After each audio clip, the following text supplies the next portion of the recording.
kita akan melaksanakan tabletop exercise simulasi respons bencana banjir bandang dan lahar dingin. Kasus yang akan kita pelajari adalah banjir bandang di Kabupaten Tanah Datar dan Agam, Provinsi Sumatera Barat pada bulan Mei tahun 2024.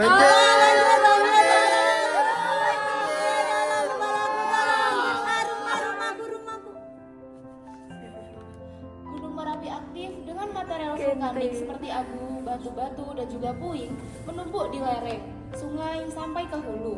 BMKG dan instansi terkait sudah memperingatkan kemungkinan banjir bandang dan lahar dingin jika curah hujan tinggi. Hujan deras berlangsung sejak sore hari, yaitu intensitas hujan sangat tinggi, lebih dari 150 sampai 200 mm dalam beberapa jam, terus-menerus hingga malam. Sungai-sungai yang berhulu di Gunung Merapi memulai membawa material lahar, abu, dan juga batu. Banjir bandang atau aliran lahar dingin meluncur tiba-tiba dari hulu ke hilir.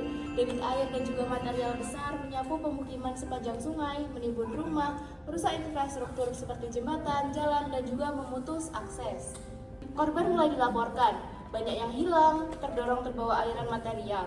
Evakuasi dan pencarian korban dimulai baik oleh instansi pemerintah seperti BPBD dan juga Basarnas, maupun relawan lokal. Posko darurat juga dibentuk di sekitar area bencana. BPBD menetapkan status tanggap darurat dan mendirikan posko induk di lapangan desa. Koordinator ICS memerintahkan liaison officer mengumpulkan pihak-pihak terkait di posko.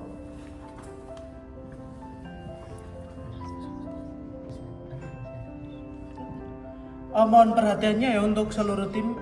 Saat ini telah terjadi bencana banjir bandang di wilayah Kabupaten Agam. Di sini kita dapat tugas untuk segera melakukan evakuasi terhadap para korban. Mohon untuk semuanya disiapkan terlebih dahulu untuk perlengkapan dan juga kebutuhan masing-masing, dipastikan agar nanti waktu pelaksanaan tidak terjadi hal yang tidak diinginkan.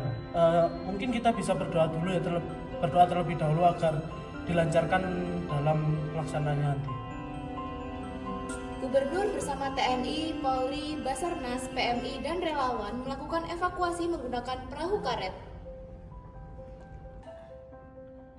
Tolong bawa korban ke lapangan desa yang dijadikan untuk titik kumpul ya. Untuk TNI dan juga Polri, minta tolong untuk bantu diamankan jalur evakuasinya, dan tim medis bersiap ya untuk nanti menerima korban. Siap Pak Gubernur, kami akan membuka akses jalan yang tertutup material dan membantu membawa korban menggunakan tandu. Siap, kami akan mengatur lalu lintas dan memastikan area aman dari kerumunan agar evakuasi berjalan lancar.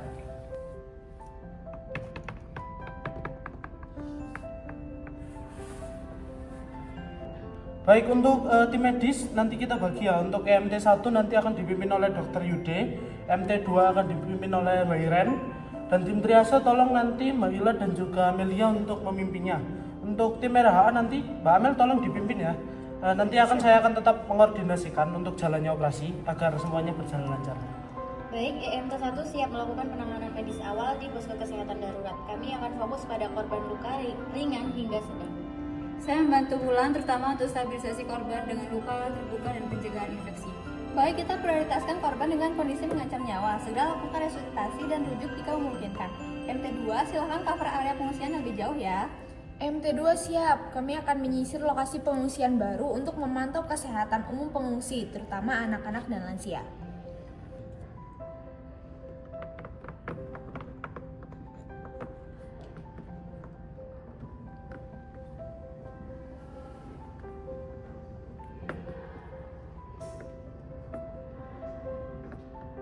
Kita mulai triase sekarang. Pasien dengan luka berat segera ditempatkan di zona merah. Stabilkan jalan nafas, pernafasan, dan sirkulasi mereka. Jika perlu, rujuk ke RS lapangan EMT 2. Kami siap di tenda rawat darurat. Pasien dengan luka ringan atau membutuhkan perawatan berkelanjutan akan kami tangani di sini. Kami juga siapkan ruang untuk ibu hamil dan lansia. Baik, tolong Bapak Ibu yang bisa berjalan, tolong ikuti saya yang mengangkat tangan ya, Bapak Ibu. Tolong.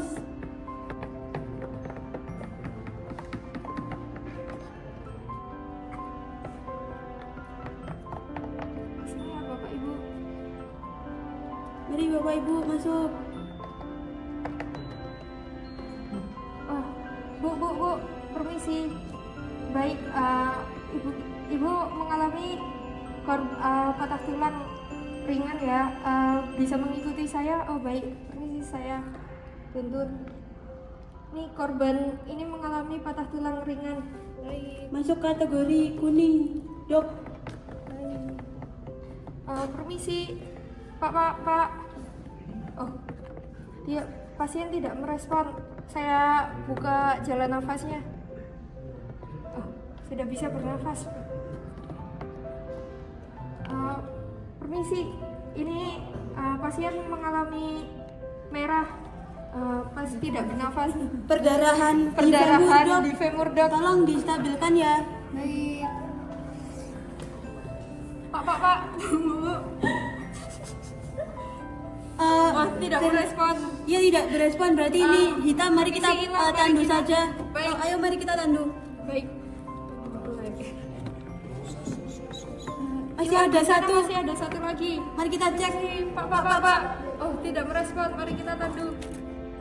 Ini juga tidak ada nadi dan napasnya. Ini hitam. Ini hitam, dok. Tolong diurus ya, dok. Baik. Ribuan pengungsi ditempatkan di tenda darurat di sekolah, lapangan desa, dan juga gedung pertemuan. Satu tenda dapat menampung 20 sampai 40 orang. Sanitasi di sana sangat terbatas, seperti hanya ada beberapa toilet darurat. Air bersih sulit didapat karena sumur dan saluran air terkontaminasi lumpur. Dapur umum pun hanya beroperasi dengan menu sederhana seperti nasi, mie instan, dan juga lauk seadanya. Dokter, minta tolong untuk diantarkan pasiennya ke rumah sakit rujukan ya. Saya akan membawa pasien hijau dan kuning ke posko kesehatan. Oke, Nars. Mari Bapak Ibu yang masih bisa berjalan ikut saya ke ambulan.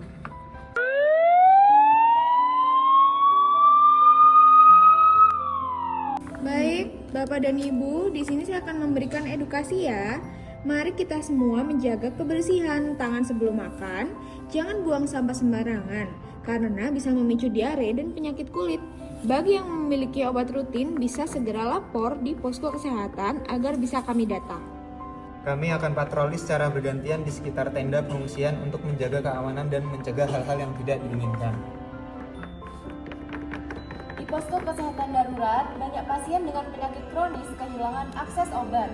Edukasi diberikan terkait pengendalian penyakit kronis, tanda bahaya, serta cara menjaga higienitas. Selain itu, dukungan psikologis juga dilakukan dengan doa bersama, aktivitas untuk anak-anak, serta konseling singkat.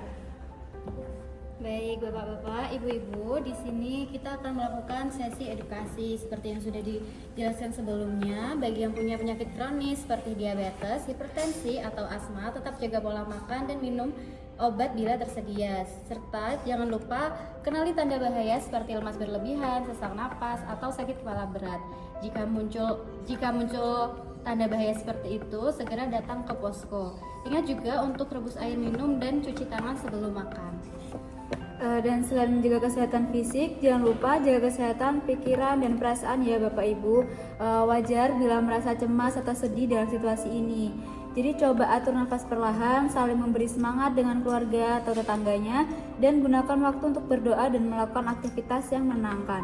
Jika rasa cemasnya berlebihan, sulit tidur atau merasa putus asa, silakan sampaikan ke petugas poskonya ya Bapak Ibu. Kami siap membantu. Kami memahami apa yang Bapak Ibu alami. Bencana ini memang berat, tapi kita tidak sendiri. Mari kita berdoa bersama untuk menenangkan hati.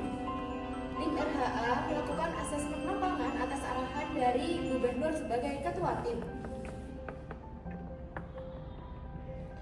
Baik, laporan dari tim RHA terdapat pengungsi lebih dari 4.000 jiwa. Untuk korban merah terdapat 18 orang, korban kuning 32 orang, korban hijau kurang lebih 250 orang, dan korban hitam 67 orang. Kelompok rentan terdapat anak-anak, lansia, ibu hamil, dan pasien kronis. Dan untuk saat ini banyak yang mulai mengalami diare, ispa, dan penyakit kulit. Untuk kebutuhan mendesak yaitu air bersih, logistik, dan obat penyakit kronis, dukungan mental, serta perlengkapan kebersihan. Untuk rekomendasi yang dapat diprioritaskan yaitu kelompok rentan dan perkuat pelayanan kesehatan di dasar pengungsian. Baik, terima kasih tim RHA atas laporan cepatnya.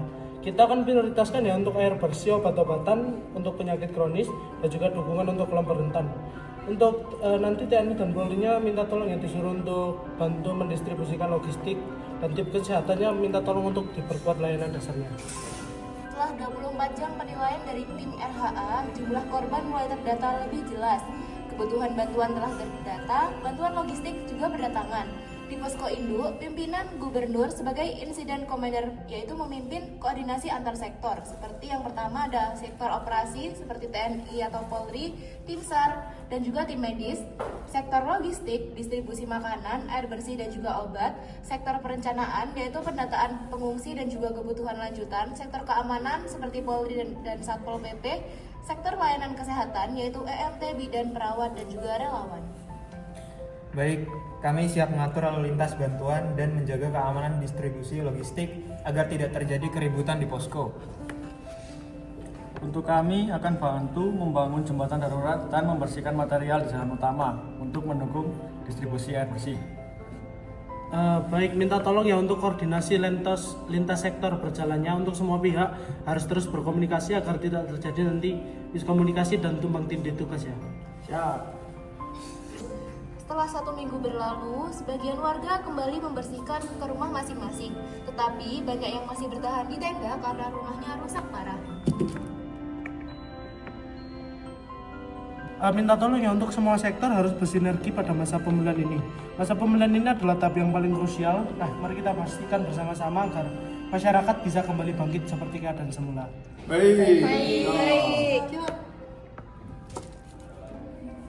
Tim gabungan memperbaiki jalan dan jembatan darurat. Relawan mengadakan simulasi evakuasi banjir untuk warga agar lebih siap jika terjadi bencana susulan.